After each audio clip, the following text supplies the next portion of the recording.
Father Norm Douglas here. You are receiving this video reflection on September 11th, 2020. Probably any university students that are between the traditional ages of 18 and 22 don't remember this event as an experience that impacted them, but certainly as something they learned in history that happened very recently.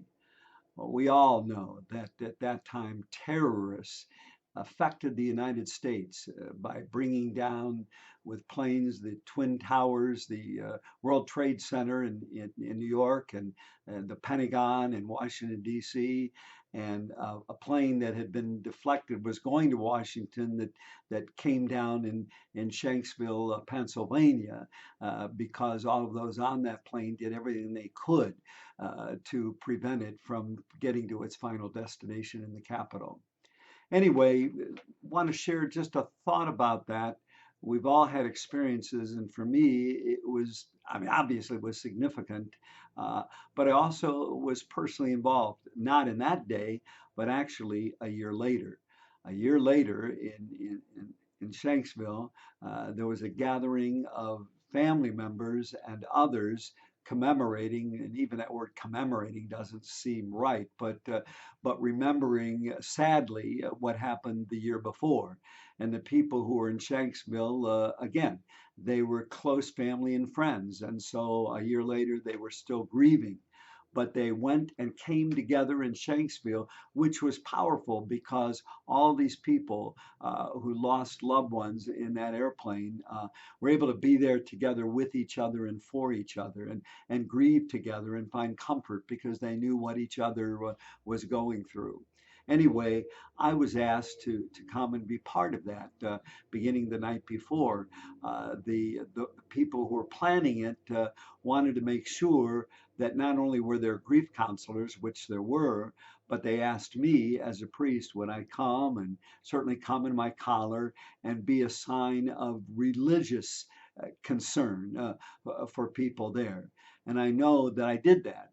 And the night before, on September 10th, they had a big banquet. Again, that doesn't seem like the right word, but a big gathering where they did share a meal and where they reminisced and even had reflections based on their experiences. And it was pretty powerful. And that night, then I just said hello. I didn't know any of the people, but I certainly said hello to different people. But it was one of the most poignant, powerful nights of my life because what happened was after that gathering, that dinner, and that time to reflect, overnight that night it was in a lodge there in Pennsylvania. A number of the people came up to talk to me through the night, really from about 9:30 when the banquet ended till probably around 3:30 in the morning. Different people, and again, I wouldn't push myself on anybody. I was just around. And it's interesting. Our Pope Francis talks about the ministry of accompaniment, to just be with people, to walk with people, to listen to their story.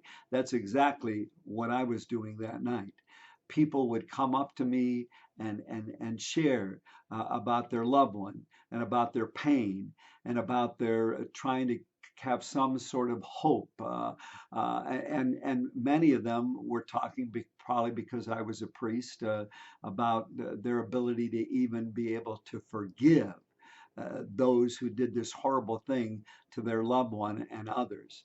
In fact, one quick example of that, there was a fellow there who shared his story with me. And his daughter was on her way to a university in California when she was on that plane and went down. Obviously, her father was very upset and very resentful and really wanted to get back to all the people in Afghanistan that had that's where many of these people had come from who downed the plane and who did the other terrorism acts. And so he talked about that and said for months he was filled with hostility and rage and resentment. But then when I asked, well, you seem better now, why? And he said, well, he said, after a few months, the pain didn't go away automatically for sure, and it was still there. But he remembered that his daughter who was 21 years of age and going back towards senior year in her university. What she had been doing is bringing people together to foster understanding of people of various nations, especially nations in the Middle East and elsewhere where there's lack of understanding and where there's prejudice. And so in her university, she was really trying to foster peace, trying to foster that through understanding, people coming together, hearing each other's story. And so this father said to me, said, you know, when I came back and remembered what she was all about, I thought the greatest tribute that I could do for her is to be able to forgive these people who did that to her. That he said he began to see that her spirit, part of him was basically, Dad, forgive them. Don't live with this rage the rest of your life. And don't blame it on every Afghanistan person. You know, and so what happened? This fellow shared with me that just a few months earlier, after about 9 months of what happened, he brought some people together, including a brother of his, and they decided to do something positive. And so they raised money for children in Afghanistan who were orphans because of war and even terrorism there, and to be able to have some orphanages and schools that could reach out to them. And he even went to Afghanistan one time. And he said he was very moved because all these people that he hated, just every one of them, he saw them as human beings. He saw them hurting. He saw all that they had gone through with war for many years. And he reached out and did something positive to make a difference. And he did that from the influence of his daughter, who still, we believe in eternal life, was praying for her dad and that he would be able to do this. Just one story. There's many others I could tell, but for all of us here, as we remember this day and we remember those who have died, we need to pray for the ability to forgive not only people from another nation or people who've done awful things, but even people in our own family and even forgiving ourselves. Just take a moment and see what struck you here and maybe how the Spirit may be speaking to you to be someone who brings peace where there's violent attitudes and actions. God bless you.